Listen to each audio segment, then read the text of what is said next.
إن الحمد لله نحمده ونستعينه ونستغفره ونؤمن به ونتوكل عليه ونعوذ بالله من شرور أنفسنا ومن سيئات أعمالنا من يهده الله فلا مضل له ومن يضلل فلا هادي له ونشهد أن لا إله إلا الله وحده لا شريك له ونشهد أن محمدًا عبده ورسوله يا أيها الذين آمنوا اتقوا الله حق تقاته ولا تموتن إلا وأنتم مسلمون يا أيها الناس اتقوا ربكم الذي خلقكم من نفس واحدة وخلق منها زوجها وبث منهما رجالا كثيرا ونساء واتقوا الله الذي تساءلون به والأرحام إن الله كان عليكم رقيبا يا أيها الذين آمنوا اتقوا الله وقولوا قولا سديدا يصلح لكم أعمالكم ويغفر لكم ذنوبكم ومن يطع الله ورسوله فقد فاز فوزا عظيما أما بعد فإن أصدق الحديث كتاب الله وخير الهدي هدي محمد صلى الله عليه وسلم وشر الأمور محدثاتها وكل محدثة بدعة وكل بدعة ضلالة وكل ضلالة في النار فعن أنس بن مالك رضي الله عنه قال قال رسول الله صلى الله عليه وسلم سبع يجري للعبد أجرهن وهو في قبره من بعد موته من علم علما أو أجرى نهرا أو حفر بئرا أو غرس نخلا أو بنى مسجدا أو ورث مصحفا أو ترك ولدا يستغفر له من بعد موته۔ محترم حاضرین، یہ اللہ تعالیٰ کا بہت بڑا شکر اور احسان ہے کہ اس نے ہمیں مسلمان بنایا، اسلام اور ایمان کی توفیق عطا فرمائی۔ بحیثیت مسلمان ہمارا یہ یقین اور اعتقاد ہے کہ یہ دنیا کی زندگی چند روزہ زندگی ہے، اس کے بعد ایک اور زندگی ہوگی جہاں ہمیں اپنے سارے اعمال کا حساب و کتاب دینا ہوگا۔ آخرت کی زندگی وہ اصل زندگی ہے اور یہ دنیا کی زندگی اس آخرت کی زندگی کی ایک کھیتی ہے۔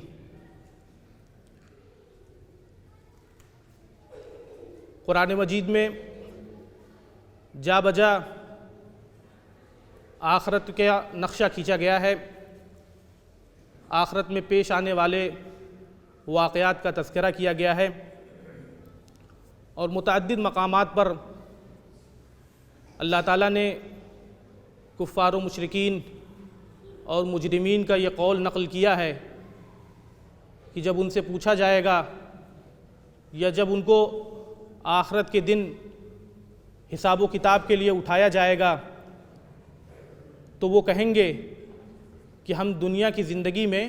بہت ہی تھوڑے وقت کے لیے ٹھہرے تھے۔ بعض مقامات پر اس کو ایک گھڑی کہا گیا ہے کہ ہم دنیا کی زندگی میں بس ایک گھڑی کے لیے ٹھہرے تھے۔ بعض جگہ پر کہا گیا کہ وہ کہیں گے ان لبسنا الا یومن او بعض یوم، کہ ہم بس ایک دن یا ایک دن کا کچھ حصہ ٹھہرے رہے۔ متعدد جگہوں پر اس کا تذکرہ کیا گیا ہے کہ آخرت میں اٹھائے جانے کے بعد جب ان کو یہ یقین ہو جائے گا کہ اس زندگی کا جس کا ہم انکار کرتے تھے وہ زندگی موجود ہے، حساب و کتاب کے لیے ہمیں حاضر ہونا پڑا ہے، تو وہ دنیا کی زندگی کو بہت ہی حقیر اور معمولی سمجھیں گے اور یہ گردانیں گے کہ بہت ہی کم وقت کے لیے ہم دنیا کی زندگی میں ٹھہرے تھے۔ اور اللہ تعالیٰ نے بھی فرمایا کہ بالکل صحیح انہوں نے کہا ان لبستم الا قلیلا، بہت ہی کم مدت کے لیے تم وہاں ٹھہرے ہوئے تھے۔ یہ دنیا کی زندگی جو چند روزہ زندگی ہے، اس کو آخرت کی کھیتی کے طور پر سمجھنا، اس سے فائدہ اٹھانا، اپنی آخرت کی زندگی کو سنوارنا، اس کے لیے تیاری کرنا، یہ ایک مومن کی شان ہے اور ایک مومن کی پہچان ہونی چاہیے۔ اس زندگی میں جو کچھ ہم کریں گے اسی کے مطابق آخرت میں ہمارا حساب و کتاب ہوگا۔ الدنیا مزرعۃ الآخرہ، دنیا آخرت کی کھیتی ہے۔ جو کچھ ہم یہاں بوئیں گے آخرت میں وہی کھیتی ہم کاٹیں گے۔ ایک مومن کی حیثیت سے ہم یہ سمجھتے ہیں اور اللہ تعالیٰ سے یہ توقع رکھتے ہیں کہ وہ ہمیں اس زندگی میں زیادہ سے زیادہ نیکیاں کمانے کی توفیق عطا فرمائے۔ یہ اللہ تعالیٰ کا بہت بڑا شکر اور احسان ہے کہ اس نے ایسے متعدد کام اور امور بیان کر دیے ہیں، اپنے رسول کے ذریعے سے ہمیں ان کی تعلیم دے دی ہے کہ ان کو اگر ہم کر جائیں تو مرنے کے بعد بھی اجر و ثواب کا سلسلہ جاری رہے گا، ہمارے نامہ اعمال میں نیکیاں لکھی جاتی رہیں گی۔ یہ اللہ کا بہت بڑا شکر اور بہت بڑا احسان ہے۔ اس پر اللہ کا جتنا شکر ادا کیا جائے وہ کم ہے۔ یہ چند روزہ زندگی، ہم اس پوری زندگی کو اگر اللہ کی عبادت میں اللہ کی مرضی کے مطابق بسر کر دیں تب بھی یہ تھوڑی ہے۔ اس لیے اللہ تعالیٰ نے ہم پر کرم فرمایا، اپنی نوازش فرمائی اور ہمارے لیے ایسے امور اور ایسے متعدد کام مشروع کر دیے کہ اگر ہم ان کو کر جائیں تو ان کا اجر و ثواب ہمیں مرنے کے بعد بھی ملتا رہے گا، ہمارے نامہ اعمال میں نیکیوں کا سلسلہ جاری رہے گا۔ حضرت انس بن مالک رضی اللہ تعالیٰ عنہ فرماتے ہیں کہ اللہ کے رسول صلی اللہ علیہ وسلم نے ارشاد فرمایا، سبع یجری للعبد اجرہن وہو فی قبرہ بعد موتہ، 7 چیزیں ایسی ہیں کہ بندے کے لیے ان کا اجر جاری رہے گا، جاری رہتا ہے جبکہ وہ موت کے بعد اپنی قبر میں ہوتا ہے، یعنی مرنے کے بعد بھی اس کا اجر و ثواب، اس کا سلسلہ جاری رہتا ہے۔ پہلی چیز یہ بیان فرمائی، من علم علما، جو کوئی علم سکھا جائے۔ دوسری چیز، او اجرا نہرن، یا کوئی نہر کھود جائے، نہر جاری کر جائے۔ تیسری چیز، او حفر بئرن، یا کوئی کنواں کھود کے چلا جائے۔ اور چوتھی چیز، او غرس نخلن، یا کوئی کھجور کا درخت لگا جائے۔ پانچویں چیز، او بنا مسجدن، یا کوئی مسجد بنا جائے۔ چھٹی چیز، او ورث مصحفن، یا مصحف یعنی قرآن مجید چھوڑ جائے، اس کا وارث بنا جائے۔ اور ساتویں چیز جو اس حدیث میں بیان کی گئی ہے، او ولدن یستغفر لہ بعد موتہ، یا ایسی نیک اولاد چھوڑ جائے جو اس کے مرنے کے بعد اس کے لیے مغفرت کی دعا کرتی رہے۔ اس حدیث میں 7 چیزوں کا تذکرہ کیا گیا ہے، بعض احادیث میں بعض مزید چیزوں کا تذکرہ کیا گیا ہے۔ چنانچہ بعض احادیث میں یہ تذکرہ ہے کہ او بیتن لابن السبیل بناہ، یا مسافروں کے لیے کوئی گھر بنا جائے، یہ 8ویں چیز کا تذکرہ ہے۔ بعض احادیث میں تذکرہ ہے کہ کوئی صدقہ جاریہ چھوڑ جائے، کوئی ایسا صدقہ چھوڑ جائے جو اس کے بعد بھی پایا جائے، لوگ اس سے فائدہ اٹھاتے رہیں تو جب تک وہ چیز موجود رہے گی اس کا اجر و ثواب اس کو ملتا رہے گا۔ او صدقۃ یجری اجرھا لہ ما وجدت، اور بعض احادیث میں اس بات کا تذکرہ ہے کہ او مرابطن فی سبیل اللہ، او مات مرابطن فی سبیل اللہ، یا اللہ کی راہ میں جہاد کرتے ہوئے اس کو شہادت نصیب ہو۔ تو یہ کل ملا کر 10 چیزیں ہو جاتی ہیں، ساری احادیث کو جمع کرنے سے یہ 10 چیزیں ہو جاتی ہیں جن کا اجر و ثواب مرنے کے بعد بھی جاری رہتا ہے۔ سب سے پہلی چیز جو اس میں بیان کی گئی کہ من علم علما، جو کوئی علم سکھا جائے۔ بعض دیگر احادیث میں اس کی وضاحت کی گئی ہے کہ علم سے مراد علم نافع ہے، علم ينتفع به، ایسا علم جس سے فائدہ اٹھایا جاتا رہے، ایسا علم جس سے کہ اس کے مرنے کے بعد بھی لوگ فائدہ اٹھاتے رہیں، جو انسانیت کے لیے، لوگوں کے لیے نفع بخش اور مفید ہو۔ یہاں پر علم میں دینی علم یا دنیاوی علم کی تفریق نہیں کی گئی ہے،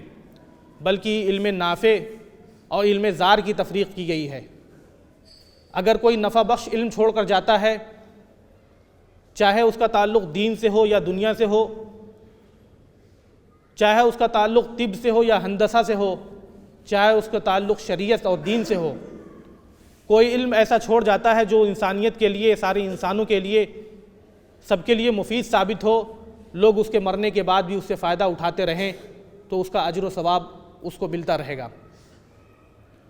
اس کی ایک شکل تو یہ ہے کہ کوئی شخص کوئی کتاب لکھ جائے، تو جب تک اس کی کتاب باقی رہے گی اور لوگ اس کتاب کو پڑھتے رہیں گے تو اس کا اجر و ثواب اس لکھنے والے کو بھی ملتا رہے گا۔ اس کی ایک شکل یہ بھی ہے کہ کوئی شخص کوئی کتاب کسی لائبریری، کسی مدرسے یا کہیں ایسی جگہ جہاں لوگ اس سے فائدہ اٹھائیں، پڑھیں، استفادہ کریں، اس کے لیے خرید کر وقف کر دے، تو اس وقف کرنے والے کو بھی اس کا اجر و ثواب ملتا رہے گا۔ اس کی ایک شکل یہ بھی ہے کہ کوئی نئی ایجاد کر جائے، کوئی نئی ایجاد ایسی کر جائے جس سے کہ لوگ، ساری انسانیت فائدہ اٹھائے، تو اس کا اجر و ثواب بھی اس شخص کو ملتا رہے گا۔ تو علم کی کوئی بھی شکل ہو سکتی ہے، جو بھی شکل ہو، اگر وہ علم مفید ہے، لوگوں کے لیے نفع بخش ہے، فائدہ مند ہے، تو اس کا اجر و ثواب مرنے کے بعد بھی اس کو ملتا رہے گا۔ لیکن ہمیں یہاں یہ بات بھی یاد رکھنی چاہیے کہ اگر وہ علم ایسا ہے جو لوگوں کے لیے نقصان دہ ہو، لوگوں، انسانیت کے لیے مضر ہو، تو جب تک وہ چیز باقی رہے گی، وہ علم باقی رہے گا اور لوگوں کو ضرر اور نقصان پہنچاتا رہے گا، تو اس کا وبال بھی اس شخص کو جائے گا۔ چنانچہ حدیث میں فرمایا گیا کہ من سن فی الاسلام سنۃ حسنۃ فلہ اجرھا واجر من عمل بها الی یوم القیامہ ومن سن فی الاسلام سنۃ سیئۃ فعلیہ وزرھا ووزر من عمل بها الی یوم القیامہ، کہ جس نے اسلام میں کوئی اچھی سنت جاری کی، کوئی اچھا طریقہ جاری کیا، تو اس کو اس کا اجر ملے گا اور اس شخص کا بھی اجر ملے گا جو اس پر عمل کرے، قیامت کے دن تک یہ سلسلہ جاری رہے گا۔ لیکن اگر کوئی شخص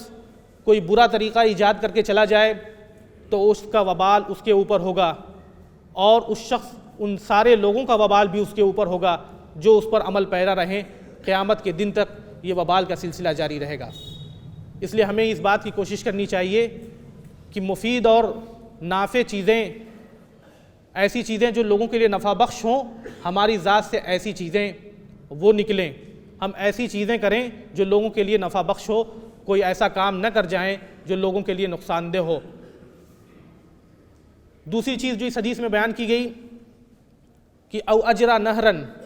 اور تیسری چیز او حفر بئرن، یعنی کوئی نہر کھود جائے اور کوئی کنواں کھود کے چلا جائے۔ یہ دونوں چیزیں ملتی جلتی ہیں، یعنی کوئی ایسا رفاہی کام کر جائے، لوگوں کے لیے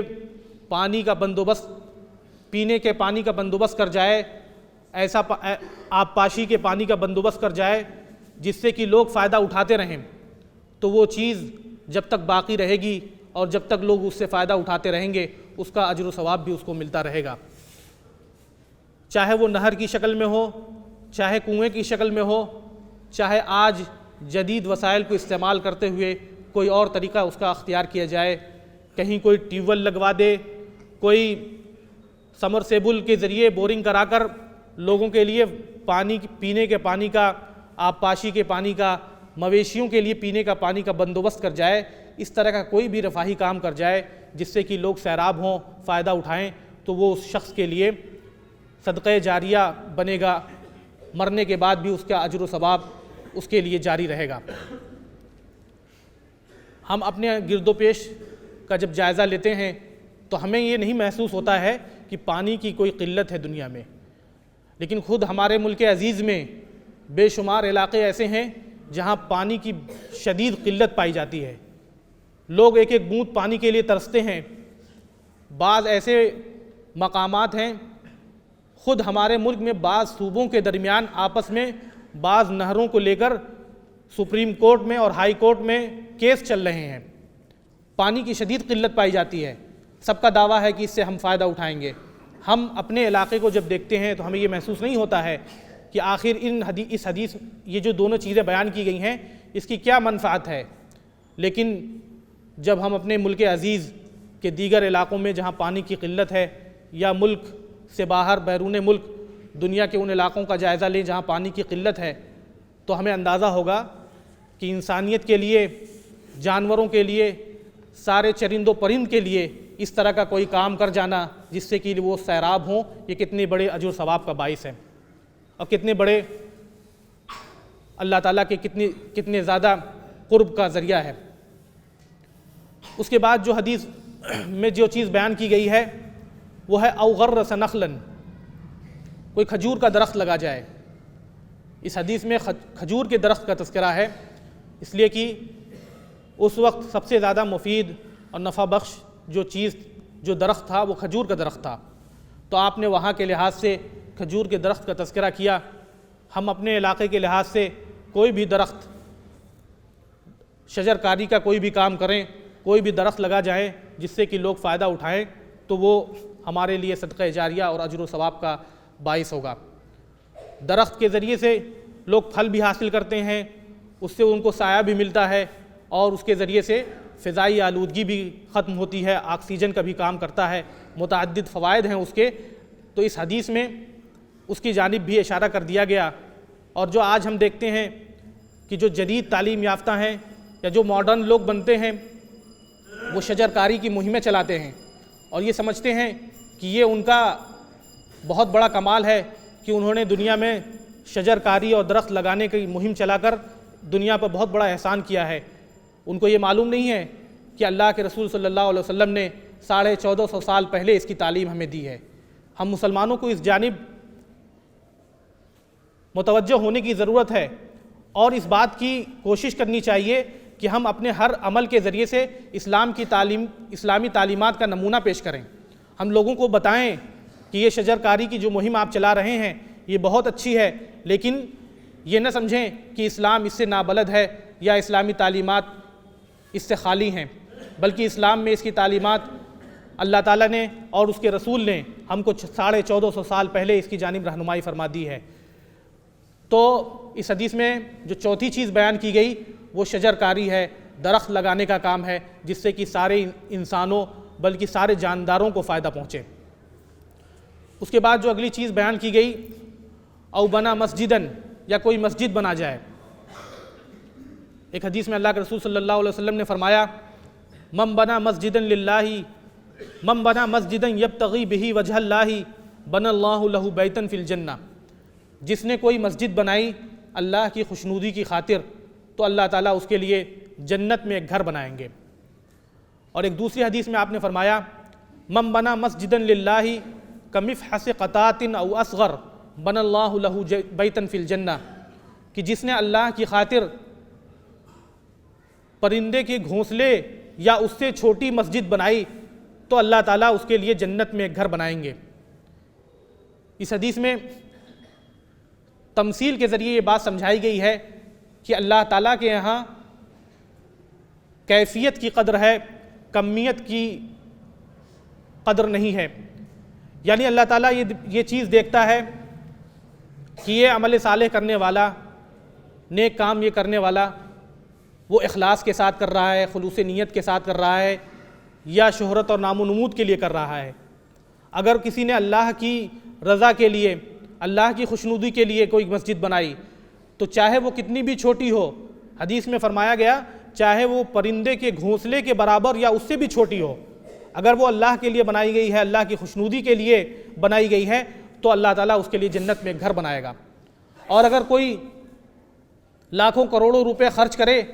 لیکن اس کے ذریعے سے اس کا مقصد نام و نمود کا حصول ہو، دنیا میں واہ واہی کا حصول ہو، اپنی داد و دہش کا چرچا کرانا مقصود ہو، تو ایسے شخص کو دنیا میں تو یہ سب کچھ مل جائے گا، آخرت میں اس کو کچھ نہیں ملے گا۔ تو بیان کیا گیا کہ اگر اللہ کی خوشنودی کے لیے اس نے مسجد بنائی تو اللہ تعالیٰ اس کے لیے جنت میں ایک گھر بنائے گا، اور جب تک وہ مسجد باقی رہے گی، جب تک لوگ اس میں نماز پڑھتے رہیں گے، بلکہ قیامت کے دن تک اس مسجد بنانے والے کو اس کا اجر و ثواب وہ ملتا رہے گا۔ مسجد بنانے میں یہ بات بھی شامل ہے کہ کوئی شخص پوری مسجد بنائے، پوری مسجد اپنے خرچ سے تعمیر کرے، یا مسجد کی تعمیر میں کچھ بھی تعاون فرمائے۔ اور جیسا کہ حدیث میں کے ذریعے یہ وضاحت ہو گئی ہے کہ اللہ تعالیٰ کے ہاں اس بات کی قدر ہوتی ہے کہ بندہ کس نیت کے ساتھ، کس جذبے کے ساتھ وہ اللہ کی راہ میں خرچ کر رہا ہے۔ ہمارے سامنے وہ حدیث ہے کہ غزوہ تبوک کے موقع پر جب نفیر عام ہو گئی تھی اور لوگوں کو یہ حکم دیا گیا تھا کہ وہ اللہ کی راہ میں خرچ کریں، تو ایک انصاری صحابی جن کے پاس کچھ نہیں تھا، انہوں نے رات بھر ایک یہودی کے ہاں کام کیا، اس کے باغ میں آبپاشی کی، اور صبح کے وقت اس کے نتیجے میں جو اجرت کے طور پر ان کو چند کھجوریں ملیں، وہ کھجوریں وہ لے کر اللہ کے رسول صلی اللہ علیہ وسلم کی خدمت میں حاضر ہوئے۔ آپ نے اٹھ کر لپک کر ان کھجوروں کو لیا، اور جو پورا ڈھیر لوگوں کے ذریعے سے جو خرچ کیا ہوا پورا ڈھیر جمع ہوا تھا، اس پورے ڈھیر پر اس کو پھیلا دیا۔ تو اللہ تعالیٰ کے ہاں جذبے کی قدر ہوتی ہے، اخلاص نیت کی قدر ہوتی ہے، خلوص کی قدر ہوتی ہے۔ اللہ تعالیٰ کے ہاں کمیت کی نہیں بلکہ کیفیت کی قدر ہوتی ہے۔ اس کے بعد جو چیز بیان کی گئی، او ورث مصحفاً، یا کوئی مصحف چھوڑ جائے۔ آج اس کی کئی شکلیں ہو سکتی ہیں، کوئی مصحف چھپوا دے، اپنے خرچ پر قرآن مجید کی طباعت کرائے تو اس شخص کو اس کا اجر و ثواب ملتا رہے گا۔ کوئی شخص قرآن مجید کا کوئی نسخہ خرید کر اس کو کسی مسجد میں،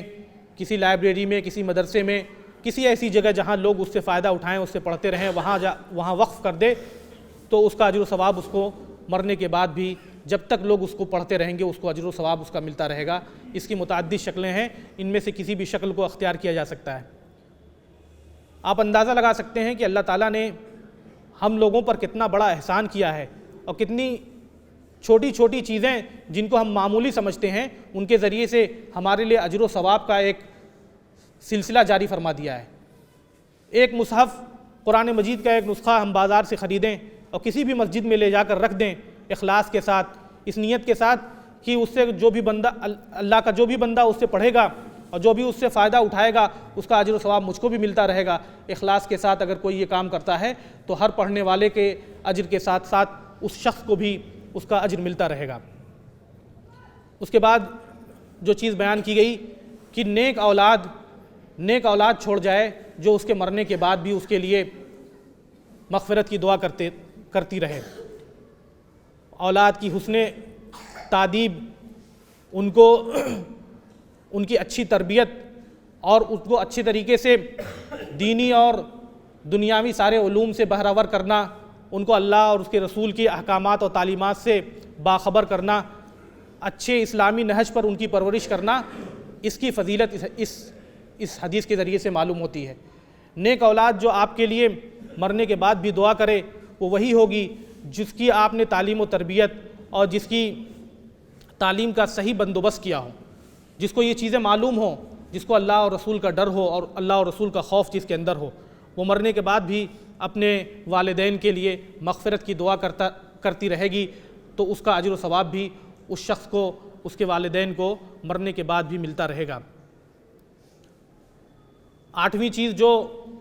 بعض دیگر احادیث میں جس کا تذکرہ ہے، او بیتن لابن السبیل بناہ، کہ کسی مسافر کے لیے کوئی گھر بنا جائے، مسافر خانے کی تعمیر کر جائے۔ علماء نے لکھا ہے کہ اس میں مسافر خانہ بھی شامل ہے، اس میں طلبہ کے ہاسٹل بھی شامل ہیں، اس میں یتیم خانہ بھی شامل ہے، اور بھی فقراء و مساکین اور یتیموں اور بیواؤں کے لیے کوئی گھر تعمیر کر جائے تو اس کا اجر و ثواب اس کو ملتا رہے گا۔ ایک چیز اور جو بیان کی گئی ہے کہ ایسا کوئی صدقہ جاریہ چھوڑ جائے، یہاں صدقہ جاریہ کا مطلب ہے کہ ایسی کوئی چیز وقف کر جائے جس سے کہ لوگ فائدہ اٹھاتے رہیں، اس کی ذات جو ہے وہ باقی رہے اور اس سے حاصل ہونے والی جو منفعت ہے اس سے لوگ فائدہ اٹھاتے رہیں، تو جب تک وہ چیز باقی رہے گی تب تک اس کا اجر و ثواب لوگوں کو ملتا رہے، اس شخص کو ملتا رہے گا۔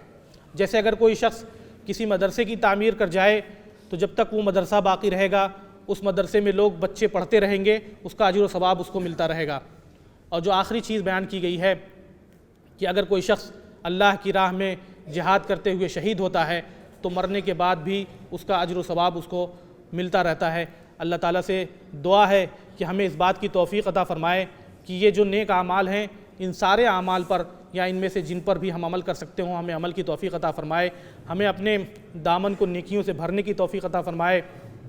آمین۔ وآخر دعوانا ان الحمد للہ رب العالمین۔ اقول قولی ھذا فاستغفر اللہ لی ولکم ولسائر المسلمین من کل ذنب فاستغفروہ انہ هو الغفور الرحیم۔